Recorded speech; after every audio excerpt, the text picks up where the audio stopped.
Oya kaka, leo ngoja niwaambieni kitu kimoja. Unajua si wadada bwana, sijui wakati tunakuaga na akili gani. Yaani mwanaume anayekuaga anatuhudumia mara nyingi sijui kwa nini. Yaani mioyo yetu inakuaga haipo. Unakuta demu anahudumiwa na yaani mshikaji tu anamhudumia kila kitu, anampa kila kitu. Lakini moyoni mwake hayupo. Ana mwamba wake mmoja huyo kudadeki. Huyo mwamba hajui chochote kuhusu demu. Hajui hata demu anakula nini, hajui demu anavaa nini, hajui demu anasuka nini. Lakini yupo naye na anampenda kinoma. Ila ukute huyu mwingine anayehudumia huyu hapendi, maskini ya Mungu, saa nyingine hata akiomba kamchezo hapewi. Ila mwamba haombi mchezo, anapewa mwenyewe bila kuomba. Mwamba akipiga simu yani haichukui dakika 0 ishapokelewa.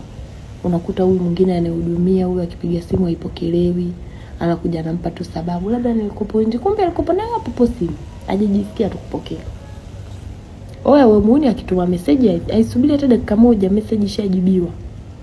Wadada tulivoge. Sijui kwa nini hatunaga huruma na wanaume. Yaani afu inatokeaga tu automatic, yaani inakuaga tu hivyo, sijui kwa sababu gani. Mungu tu atusaidie. Lakini nawaambia wakaka, jitahidi sana kuwa na mwanamke ambaye unajua kabisa huyu mwanamke ananipenda na ananivumilia kutokana na madhaifu yangu. Lakini unakuta muone mwingine apendwe anang'ang'ania, utakuja ufe kijana. Utakuja ufariki.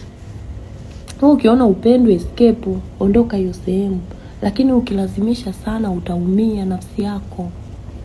Yaani ukishaona mwanamke anakukataa mara 1 mara 2, bora uondoke mwanangu. Utakuja ujute kwenye maisha yako. Tafuta mwanamke ambaye anakupenda na anajua kukuvumilia kwenye shida zako na raha zako. Hivyo ya.